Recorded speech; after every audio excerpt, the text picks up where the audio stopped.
Doutor, a polícia na semana passada desencadeou uma operação para recuperar animais furtados aqui da cidade de Colíder. Como que foi essa operação? Ele já vinha, num dia, primeiramente, nós já vimos investigando, né, alguns furtos de gados que tinha na região, e todas as suspeitas levavam a o que foi autuado. Só que nós pensamos que ele tinha várias propriedades aqui espalhadas na cidade que não tinham gado, que contrariavam os documentos do INDEA.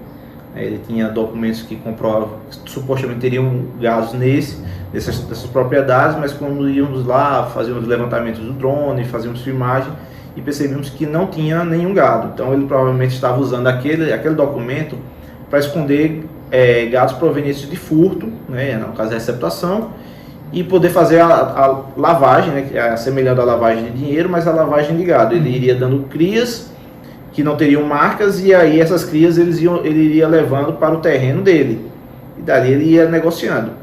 E nisso fomos investigando e vemos que na verdade ele tinha outras propriedades que não eram documentadas do seu nome, e sim ele usava essa propriedade para guardar gados produtos de furto, no caso furto e abigeato. E lá localizamos vários que batiam com as descrições, né, e as marcas de vários furtos ocorridos na região. Nisso, contactando as vítimas, mandávamos fotos do gado, vários reconheceram. Primeiro que tinha uma senhora que ela teve um furto perto do frigorífico, que era tudo da vida dela, né? Então ela tinha a descrição detalhada dos seus animais e ela chorava. E quando ele mandou as fotos, ela mesma reconheceu. E tínhamos algumas marcas de pneu que batem exatamente com a marca do caminhão dele, e tudo foi confirmando na direção dele. E se confirmou que quando a gente estava saindo, ele estava chegando lá.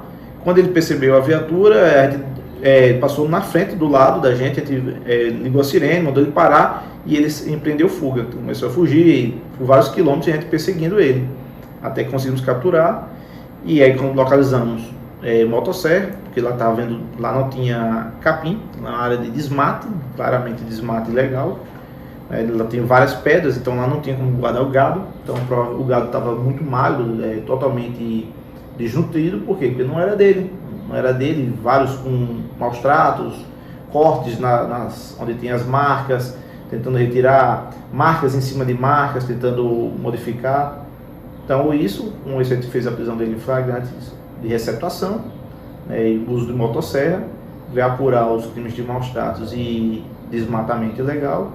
E na condução dele, ele nos ofereceu para a equipe policial uma propina para não prender ele. Doutor, a gente percebe também na propriedade alguns animais que acabaram morrendo. Exatamente, alguns animais que já estavam em estágio de decomposição, outros já tinham os ossos, outros estavam um pouco mais recentes, porque não tinha alimento, então eles estavam morrendo de fome ali, fome, sede, né? Então totalmente maltratados, porque lá não tem capim. Lá não tinha alimento para eles. Doutor, foi feita a condução dele e o que aconteceu com essa pessoa suspeita? Ele foi encaminhado para audiência de custódia, né? Pois pelos elevados das penas eu não poderia arbitrar a fiança, né? E ele foi encaminhado para audiência de custódia e o juiz determinou que fosse feito uma cautelar diversa da prisão, que era o pagamento da fiança. E aí ele fez o pagamento e foi posto em liberdade. E vai responder provavelmente em liberdade. Doutor, a gente percebeu inúmeras vítimas que acabaram reconhecendo os animais, e a gente percebe também claramente, nitidamente, os maus tratos em todos esses gados que foram recuperados. Exatamente. Todos eles tinham índice de maus tratos, estavam cortados na parte de suas marcas, tinha várias marcagens, né? Então eles estavam totalmente desnutridos, eles viam claramente que estavam secos, né? Sem aquele maior vigor, então dava pra ver que eles estavam provavelmente com sede e fome, né?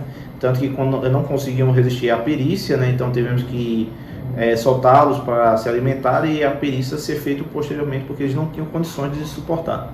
Na casa lá também não havia material para fazer o alimentamento dessas criações, né? Lá não tinha, dá para ver que foi feita uma cerca improvisada, uma mangueira nova, É um local totalmente escondido, né?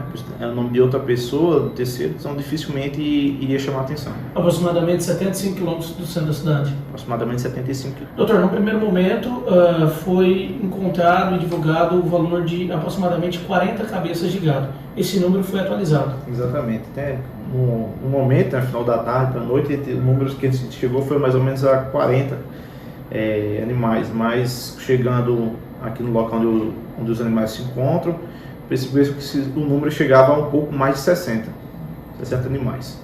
Doutor, a respeito dos cheques que estavam com esse suspeito, o que ele alegou? Ele alegou que esses cheques eram de negócios dele, que ele vende e compra gado, vende e compra carro, né? Então foi apreendido com ele mais de 700 mil reais em cheques. Doutor, IBAMA, SEMA e também Mindeia são acionados nesse caso. Exatamente. Pelo desmatamento, a gente acionou a SEMA e o IBAMA para verificar o desmatamento ilegal. Né? Pelos maus tratos, o Mindeia também já foi acionado e a gente está também acionando também o INCRA. Todos os órgãos foram acionados para acompanhar o caso.